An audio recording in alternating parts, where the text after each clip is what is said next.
Okay, let me throw this at you.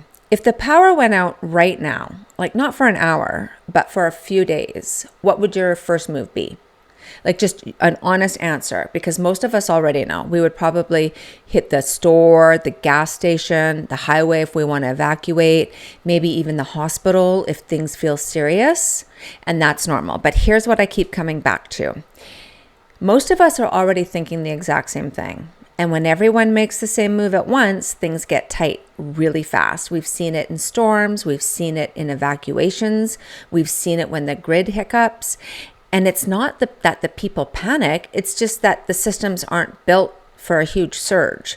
So instead of getting dramatic about collapse, I just want to talk through the obvious moves and what might make more sense if your goal is to stay steady.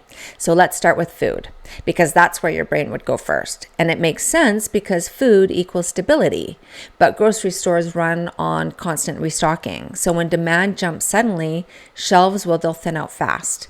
And personally, if I'm walking into a packed store during tension, I already feel like I'm far behind. So I'd rather not need to go. So that's why I think like the simple 72-hour buffer idea is really is a good one, and not buckets of freeze-dried meals, of course, and not pallets of rice, like just normal food, a few gallons of water per person, some canned meals, peanut butter crackers, oatmeal, coffee, something that just feels familiar, and stuff that you're already going to eat. For a family, it's basically one extra grocery cart spread out over time. Nothing extreme, just enough that if something happens on Tuesday night, Wednesday morning, you are calm. And then right after food, most people think fuel, because gas equals options, right? But gas stations depend on electricity. No power, no pumps.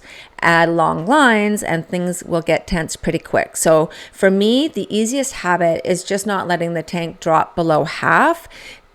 Sometimes I let it get to empty, I'm not going to lie, but I try to keep it pretty consistent and keep it at half most of the time. It drives my husband crazy. Anyways, one small habit like that will remove a lot of pressure. And I also keep a small amount of fuel stored safely at home. Well, we do nothing wild, just enough so we're not forced into a line immediately.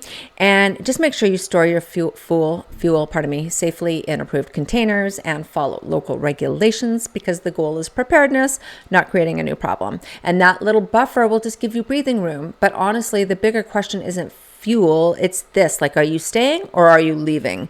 Because that's where the highways come in, right? Evacuation sounds simple in your head. Grab the keys, load up, head out. But here's the thing. Everyone else is picturing the same scene, and highways don't handle mass decisions well.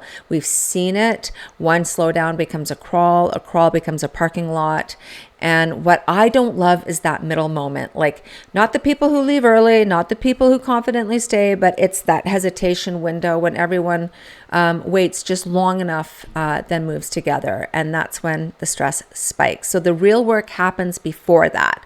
At what point would you actually leave? At what point, like, what would make me stay? Do I know the back routes? Do I have a printed map just in case? Those questions are boring, of course, but boring preparation is steady preparation, as my husband always says. And hospitals, they're critical, like no question, because if it's a true emergency, you go, but during disruptions, they fill quickly. If you can handle minor issues at home, that reduces pressure on a system that might already be stretched. A solid first aid kit, some basic medications, extra prescriptions if possible, and knowing how to handle dehydration or minor injuries, that will go a long way. And then shelters, because they have their place too. Sometimes they are absolutely necessary, but they also mean shared space and limited control. So if your home can carry you for 72 hours or more, like water, food, light, warmth, and you don't have to move just because others are, I think staying steady is often the better move. And then the big box stores, let's be honest, most of us have thought if things get weird, I'll just go to the big box store. They've got everything, food, batteries, tools. It feels solid, but it's also the most obvious place in town, and obvious places fill up first. So I'd rather build slowly over time than try to solve everything in one high pressure trip. I really do believe that slow and steady beats reactive every time. And then this one's real. Like a lot of people assume they'll head to a friend or a neighbor who seems prepared, but assumptions aren't plans, because if that thought crossed your mind, it probably crossed someone else's too. And that's like real community means having actual conversations ahead of time. Like, who brings what? Where do you meet? What roles look like? Clarity protects relationships when stress rises. And none of these places are wrong. They're just predictable. And predictable is where pressure builds first. To me, preparedness is not about speed. It's just being steady. And it's just about removing the urgency before it shows up. So start with 72 hours, keep it simple, build gradually, and think it through before you need to, right? And here's the part that matters most. I stress this all the time. I do not believe that any of this is meant to be done alone, because preparation does not mean you have to be isolated.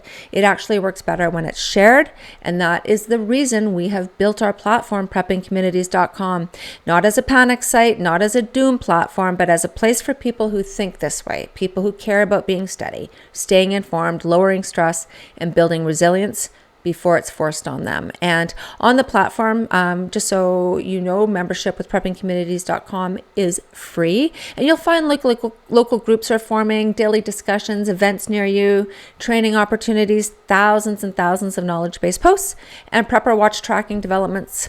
Developments on news and awareness that matter to people like you and me. I lost my train of thought there for a minute. So it's just about building, people building something steady together. And if this kind of steady grounded conversation resonates with you, please consider subscribing and ring that notification bell. And it really does help get the word out for the people who need it most. And I'm going to circle back to the question I opened up with. If the power went out for 3 days, what's your actual first move? Drop it in the comments below. We would love to hear from you. And I just want to say thanks for spending a few minutes with me today, and I will see you in the next video.